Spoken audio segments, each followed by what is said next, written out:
yıla kadar geldik. Ne 100. yıla kadar ses değil de 100. yıla da attılar.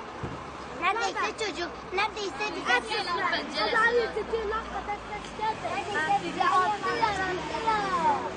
Sen dünyada